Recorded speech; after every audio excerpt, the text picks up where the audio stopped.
Rome, a city poised on the brink of transformation. Once ruled by kings, their iron grip stifling the very spirit of its people. Now, for the first time, gloriously free. Tarquin the Proud, the last tyrant, a name synonymous with oppression, had been cast down, his reign of terror finally at an end. His red cloak, a symbol of royal authority, trailed away in the dust, a discarded relic of a bygone era, and all Rome held its breath, suspended between the fear of the past and the hope for the future. But what followed wasn't peace, nor the immediate dawn of a golden age. The old king was gone, his throne now empty, a stark reminder of the power vacuum he left behind. But in his place, uncertainty reigned.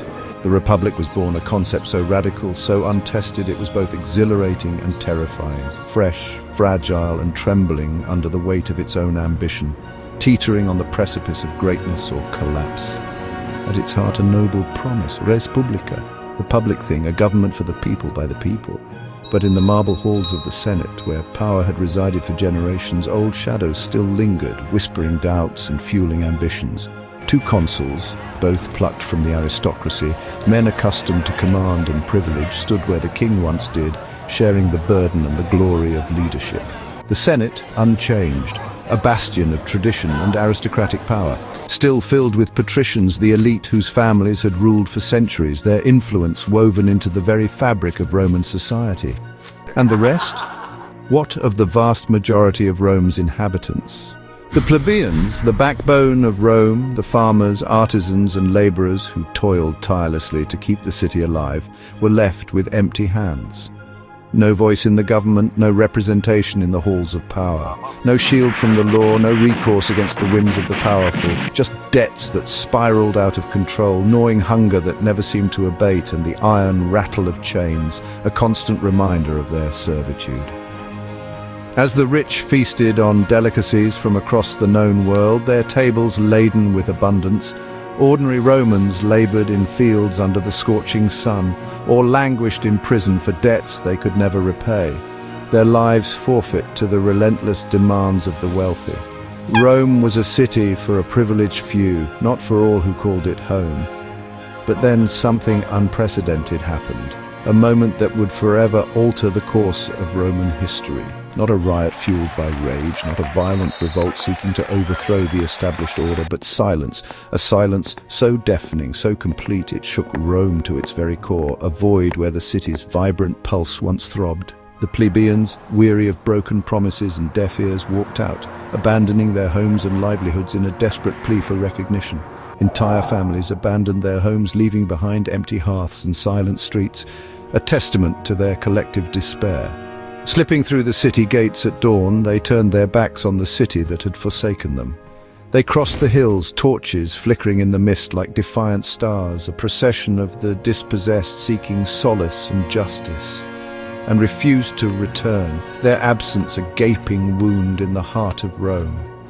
No more labor to build the city's monuments or fill its coffers, no more soldiers to defend its walls or expand its territories, no more business in the markets, no more trade to fuel its economy. Rome's heart had stopped beating, its lifeblood drained away by the departure of its most vital citizens. The city was paralyzed, its vibrant energy replaced by an eerie stillness. Markets emptied, their stalls bare and desolate. Fields overgrew with weeds, untended and forgotten. The Senate, once so powerful and self-assured, was suddenly powerless, its authority rendered meaningless by the absence of those it governed. The Patricians panicked, their opulent lives threatened by the unraveling of the social order. Without the plebeians to till the land and harvest the crops, Rome could not feed itself. Its granaries standing empty as hunger gnawed at the city's edges, could not defend itself against external threats, its legions weakened by the absence of its most loyal soldiers. The elite debated feverishly, their voices echoing in the suddenly cavernous Senate chamber. Should they crush the resistance with force or compromise with those they'd always dismissed as beneath their notice? For the first time, the mighty Senate felt the cold grip of fear, the realization that their power was not absolute. And from this crisis, from the brink of collapse, a new idea was born, a spark of innovation in the darkness. The Tribune of the Plebs, a revolutionary concept designed to bridge the chasm between the elite and the common people. An official chosen not by wealth or lineage, but by the people themselves, a direct representative of their interests. Sacrosanct, protected by law, their person inviolable, their voice immune to intimidation. With the power to veto any injustice, to block any law that threatened the well-being of the plebeians, to shield the vulnerable from the powerful, to ensure that the voices of the common people were finally heard. For the first time, ordinary Romans had a champion, a defender of their rights, a voice in the halls of power. Someone who could stand in the path of the elite, challenge their authority and say, with the full force of the people behind them, no. A true voice for the people, resonating with the strength of their collective will, echoed through Rome's marble halls, challenging the old order. The plebeians hadn't just won a concession from their rulers. They'd fundamentally changed Rome forever, ushering in a new era of political engagement and social reform. The Republic became more than just a title, more than just a form of government on parchment. It was now a battleground of voices, a forum for competing interests, not just the decrees of kings or the whims of aristocrats.